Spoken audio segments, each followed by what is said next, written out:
의문의 정보사 블랙요원 명단 유출 사건. 사건 개요. 정보사 명단이 넘어갔다. 2024년 6월 중순 국정원의 전문 해커가 북한 당국의 서버에 침투하는 과정에서 국군정보사령부의 정보작전요원 명단을 북한 서버에서 발견하는 일이 있었습니다. 발견한 정보는 수백, 수천 건이며 현직 정보요원의 암호명, 본명, 나이, 위장직업과 업체명, 활동국가 등 신원정보가 상당수 포함되었고 정보사 전체 부대원 현황 등의 기밀 정보도 있었다고 합니다. 국정원은 곧바로 국군방첩사령부에 신고하였고 방첩사는 유출 경로를 파악한 끝에 한 군무원의 개인 노트북에서 문제의 명단을 발견, 수사에 착수했습니다. 그리고 7월 30일 구속영장이 발부되어 해당 군무원은 구속되었습니다. 보도에 따르면 용의자는 원래 정보사 해외공작 담당 부서에서 근무한 간부였다가 퇴역 후 군무원으로 정보사에 다시 취직한 인물입니다. 그는 북한이 자신의 노트북을 해킹했다고 주장했지만 신빙성은 없어 보입니다. 일단 정보사 내부망은 인터넷 연결도 안 되고 USB 메모리도 쓸 수 없습니다. 기밀 내용을 개인 노트북에 보관한 것부터 이미 불법입니다. 수사 결과 용의자는 정보사 컴퓨터를 열람하며 필요한 정보를 손으로 직접 써서 옮겼다고 합니다. 그렇게 수집한 정보를 중국 교포에게 넘긴 것입니다. 그 정보가 북한 서버에 있었으니 중국 교포가 북한 공작원일 수도 있고 중국 정보기관에 넘어간 정보가 다시 북한으로 전달되었을 수도 있을 것입니다. 은폐 의혹. 이 사건은 김민석 민주당 의원이 7월 26일 언론에 공개하면서 세상에 알려졌습니다. 김 의원은 30일 CBS 김현정의 뉴스쇼에 출연해 몇 주 전에 제보를 받았다. 그것을 확인하기 위해 국방부, 군 측에 자료를 요청했는데 현재 수사 중인 사안이라서 자료를 제출하기 어렵다는 답변을 받았다. 그 자체가 제보받고 추정했던 사실이 존재하는 것으로 판단해 추가 확인을 하는 과정에서 언론에 보도됐다. 라고 했습니다. 그런데 용의자는 방첩사의 압수수색을 받은 뒤 한 달도 더 지난 7월 30일에야 구속되었습니다. 우리 정보망이 통째로 날아갈 중대 사건인데 구속도 안 하고 직무 배제만 했다는 말입니다. 어이없게도 용의자는 그동안 정보사로 출퇴근하며 수사를 받았습니다. 아마도 이 사건을 조용히 덮으려다가 김 의원이 언론에 공개하는 바람에 부랴부랴 구속을 한 게 아닌가 싶습니다. 실제로 7월 30일자 JTBC 보도, 단독, 이미 간첩 혐의 내부 보고받았던 정보사, 사건 쉬쉬하려다 방첩사 수사로 들통에 따르면 이미 4월 말에 정보사 내부에서 용의자의 간첩 혐의에 관한 보고가 있었다고 합니다. 그런데 정보사는 국회 정보위원회 전체 회의에서 이번 사건에 대해 인지하게 된 시점은 6월경으로 유관 정보기관의 통보로 알게 됐다라고 했습니다. 2개월가량 이 사건을 은폐하려 한 것으로 보입니다. 정보사 외국 정보망 괴멸적 타격. 사건이 터지자 정보사는 외국에 파견한 수십 명의 요원을 긴급 소환하고 출장을 금지했습니다. 이에 따라 중국, 러시아, 몽골, 동남아, 중동 등에서 활동하던 요원은 대부분 귀국했습니다. 일단 기밀 서류만 소각하고 현지 거처와 차, 업체도 그대로 놔둔 채 제3국 등을 통해 급히 귀국했다고 합니다. 북한이 역정보를 흘릴 수 있기 때문에 이들이 입수한 정보는 쓸모가 없어졌습니다. 또 중국과 러시아에 파견된 요원이 개명했다고도 합니다. 그런데 이게 언론에 나왔으니 중국, 러시아는 최근에 개명한 한국인이 누군지 확인하면 누가 블랙 요원이었는지 알 수 있는 상황이 되었습니다. 정보 요원에는 화이트 요원과 블랙 요원이 있습니다. 화이트 요원은 상대국의 외교관 신분으로 공식 등록하고 활동하는 정보 요원입니다. 이런 요원들의 활동은 상대국의 감시 아래 있다고 보면 됩니다. 얼마 전 터진 수미테리 사건에서 수미테리를 만난 국정원 요원이 화이트 요원입니다. 반대로 블랙 요원은 신분을 위장해 비밀 공작을 하는 요원입니다. 시사저널이 8월 2일 공개한 보도, 단독, 정부 공격적 대북 해킹 진행 중, 북한이 당황하고 있다에 따르면 중국 동북 삼성의 한국국적항공사 부지사장급 자리는 정보기관 중간 간부가 부임하는 게 공공연한 비밀이고 고려 인삼공사 땡땡 총판 등의 간판을 달고 탈북자 관련 첩보나 대북 정보를 수집하는 거점으로 삼은 일도 있었다고 합니다. 이런 곳에서 일하는 요원들이 바로 블랙 요원입니다. 그런데 보통 비밀요원이라고 하면 국정원을 떠올리지만 정작 외국 현지에서 대북 정보 사업을 하는 사람은 주로 정보사 요원이라고 합니다. 정보사 요원이 군인 신분을 숨기고 민간인으로 위장해 활동하는 것입니다. 국정원은 정보사 활동 예산을 제공하고 이들 요원의 활동을 지휘, 감독하기도 합니다. 따라서 정보사의 블랙 요원이 털려도 국정원이 있으니 괜찮다고 볼 일이 아닙니다. 대한민국 외국정보망이 통째로 날아간 초유의 비상사건이라고 봐야 합니다. 우리 정보망의 괴멸적 타격입니다. 윤건영 민주당 의원은 1일 MBC 김종배의 시선집중에 출연해 분명한 건 건국 이래 최대의 정보 실패, 방첩 실패 사건이라고 했습니다. 그는 블랙 요원의 명단이 유출됐다는 건 정보망 자체가 무너진 것이라며 정보기관에서는 블랙 요원을 귀국시켰다고 하는데 쉽게 납득되지 않는다. 가족들이 남아있을 수 있는데 블랙 요원만 귀국하면 뭐 하는가? 라고 지적했습니다. 이어 일례로 귀국 조치할 때 급하게 기밀 서류들만 소각하고 왔다는 건데 그럼 운영했던 사무실이라든지 업체는 그대로 두는 것이다. 그렇게 되면 블랙 요원과 현지에서 협조했던 망들은 다 드러날 수밖에 없다. 라고 주장했습니다. 경찰청 공안문제연구소 출신 유동열 자유민주연구원장도 20년, 30년이 되어야지 그동안에 우리가 구축해왔던 대북정보망이 다시 복구되는 그런 상황이라고 말했습니다. 블랙 요원을 양성하는 것도 큰일이지만 이 요원이 다른 나라에 가서 정착해 정보망을 구축하려면 상당한 시간이 필요합니다. 예를 들어 영화 공작의 실존 주인공인 박채서, 암호명 흑금성은 정보사에서 일하다가 대북 공작을 위해 광고 제작자 이웃집으로 이사를 가 친분을 쌓고 함께 회사를 설립해 대북 사업을 하였습니다. 그는 북한이 자기 뒤를 추적해 군 경력이 있는 것을 알아도 문제가 안 되도록 일부러 술과 도박에 빠지고 사기를 쳐 군에서 쫓겨났습니다. 당시 그의 주변 정보사 요원들도 잘 나가던 요원이 도박에 빠져 신세 망쳤다고 여길 정도였습니다. 이렇게 철저히 신분 위장을 하려면 몇 년은 기본이고 10년 이상이 걸리기도 합니다. 그리고 오랜 기간 외국에 머물며 여러 협조자를 물색해 정보망을 구축해야 합니다. 그렇게 어렵게 마련한 블랙 요원과 정보망이 한순간에 날아갔으니 비상도 이런 비상 사건은 없습니다. 한편 한동훈 국힘당 대표는 사건이 터지자 민주당이 간첩법 개정을 막아서 발생한 일이라며 남 탓에 열을 올렸습니다. 그런데 당시 국회 속기록을 열어보니 거꾸로 국힘당 의원들이 간첩법 개정을 반대한 정황이 드러났습니다. 이상한 정황, 북한의 미끼일 가능성. 외부에서 북한을 해킹하는 것은 상당히 어렵습니다. 북한에도 인터넷망이 있기는 하지만 외국인이나 연구자들 정도만 씁니다. 일반 북한 국민은 외국과 연결되지 않는 인트라넷망을 사용합니다.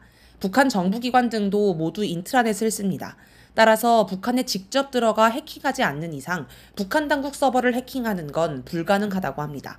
따라서 이번에 국정원 해커가 침투한 곳이 북한 당국 서버가 아니라 중국에서 활동하는 북한 해커의 컴퓨터라는 분석도 있습니다. 국정원 해커가 침투한 곳이 어디든 우리와 달리 침투할 수 있는 곳이 매우 제한적인 건 확실합니다. 그렇다면 북한 역시 외부 해커가 자신의 어디를 해킹할지 예상할 수도 있을 것입니다. 그렇다면 북한이 일부러 국정원 해커가 드나드는 길목에 블랙 요원 명단을 미끼로 놔두고 가져가도록 낚시를 한 건 아닐까요? 북한이 정보사 블랙 요원 명단을 입수했다면 무엇을 했을지 예상해 봅시다. 먼저 자신이 입수한 정보가 사실인지 확인을 할 것입니다. 역공작일 수도 있기 때문입니다. 그리고 명단에 있는 요원과 접촉한 사람들을 파악하고 어떤 정보가 새나갔는지 확인한 뒤 여러 대책을 세웠을 것입니다. 블랙 요원들에게 역정보를 흘릴 수도 있고 그들이 활동하던 나라에 명단을 전달할 수도 있습니다. 영화에서는 첩보원을 암살하거나 납치하는 장면이 종종 등장하지만 실제로는 제3국에 있는 상대국 첩보원을 그렇게 극단적으로 처리하는 일이 많지 않습니다. 제3국에서 충돌이 일어나면 외교 문제로 번질 수 있기 때문입니다. 따라서 북한이 블랙 요원 명단을 써먹을 만큼 다 써먹은 후에는 결국 이들이 더 활동을 못하게 추방하고 끝낼 것입니다. 그런데 이 요원들이 북한에서 활동한 게 아니라 제3국에서 활동했기 때문에 북한이 추방할 수는 없습니다. 제3국의 명단을 전해주고 추방해달라고 부탁할 수도 있겠지만 명단 말고 다른 물증은 없기 때문에 제3국이 그들을 추방할 법적 근거가 부족한 문제도 있습니다. 그래서 아예 한국 정보기관이 명단 유출 사실을 알게 해서 스스로 철수하게 만든 것 아닌가 싶습니다. 앞에서 살펴본 것처럼 명단이 유출됐다는 사실만으로도 국내 정보 사업은 괴멸적 타격을 입은 것이라서 북한 처지에서는 충분한 성과를 거뒀다고 할 수 있습니다. 그런데 최근 이런 유사한 북한의 정보전이 상당히 활발한 듯합니다. 지난해 8월 19일부터 한 텔레그램 채널에 군사기밀을 판매한다는 취지의 글이 지속해서 올라오는 일이 있었습니다. 채널 운영자는 올해 2월에도 우리는 군 내부와 국방과학연구소 등 곳곳에 조력자를 두고 있다. 첫 국산 기동 헬기 수리온에 관한 자료를 판매한다. 라는 글을 올리고 헬기 부품으로 추정되는 사진을 올렸습니다. 3월 10일에는 주요 군사기지 및 비행장 설계 도면과 내부 사진을 판매한다는 글을 올렸습니다. 심지어 군 인트라넷에 접속할 수 있는 프로그램과 군인 아이디, 비밀번호도 판매했습니다. 또 2026년 완료를 목표로 개발 중인 한국형 초음속 전투기 KF-21 설계도와 한미연합훈련 자유의 방패에 관한 문서를 판다는 글이 올라오기도 했습니다. 한국항공우주산업 측은 해당 계정에 올라와 있는 사진 샘플 등은 외부에 공식 제공한 적이 없는 자료라며 국가정보원에 신고했고 현재 방첩사, 국정원, 경찰이 이 사건을 수사하고 있습니다. KF-21은 우리나라와 인도네시아가 공동으로 개발 중인 전투기입니다. 그런데 최근 양국 협조 관계가 삐걱대고 있습니다. 인도네시아가 개발비 분담금을 계속 연체하더니 아예 납부액을 줄이는 대신 이전받기로 한 기술을 줄이겠다고 제안한 것입니다. 그러다 한국항공우주산업에서 근무하는 인도네시아 기술진이 KF-21 개발 관련 자료를 유출하려다 적발되는 사건이 발생했습니다. 군사기밀이나 방위산업기술보호법에 저촉되는 자료는 발견되지 않았다고 하지만 무기 관련 정보 유출은 매우 민감한 사안일 수밖에 없습니다. 국내에서는 인도네시아와 협력을 끝내야 한다는 여론이 빗발치고 있습니다. 이런 상황에서 갑자기 인터넷상에 KF-21 설계도를 판매한다는 글이 올라왔으니 김이 빠질 수밖에 없습니다. 양국 공동 개발이 좌초할 수도 있는 데다가 KF-21 개발 자체도 불투명해질 수 있습니다.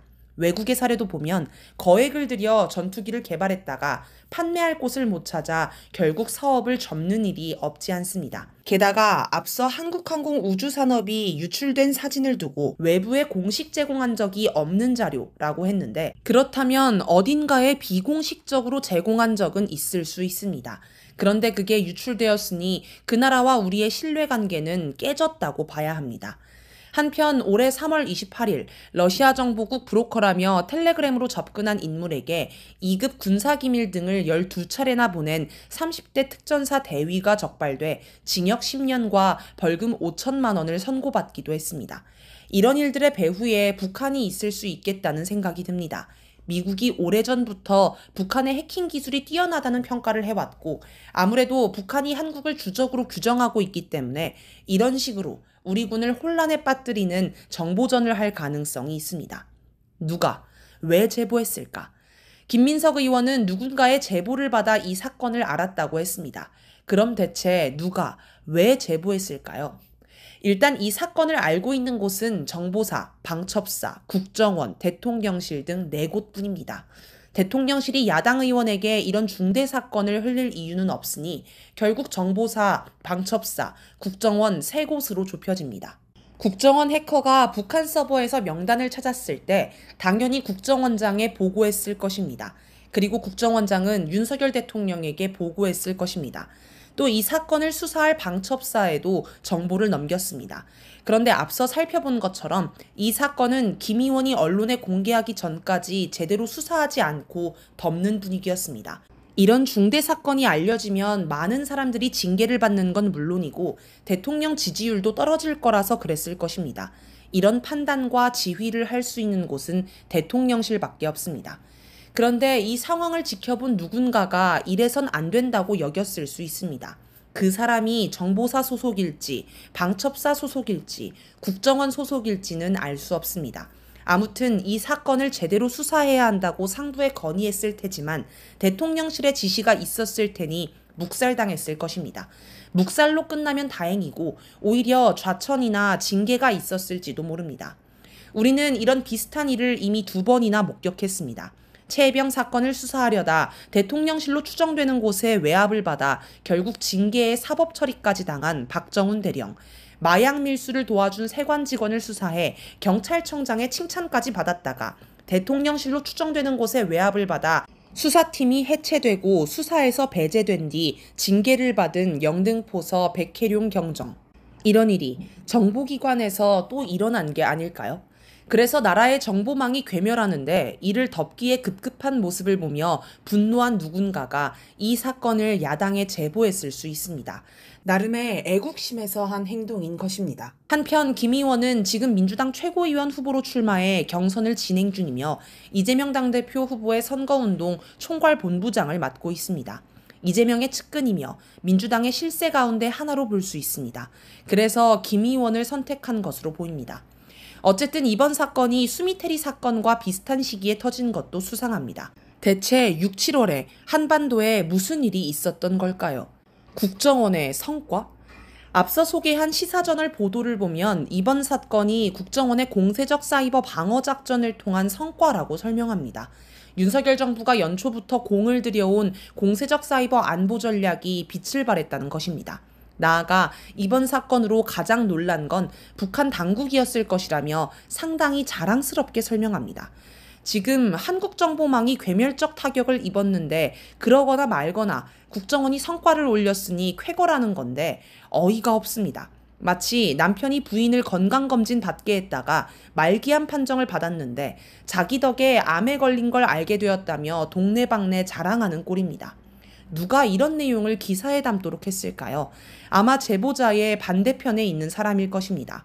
정보사가 공격을 받고 대망신을 당하게 되니 국정원이 자기들은 잘했다며 선수를 치고 공세적으로 사건을 덮으려는 시도입니다.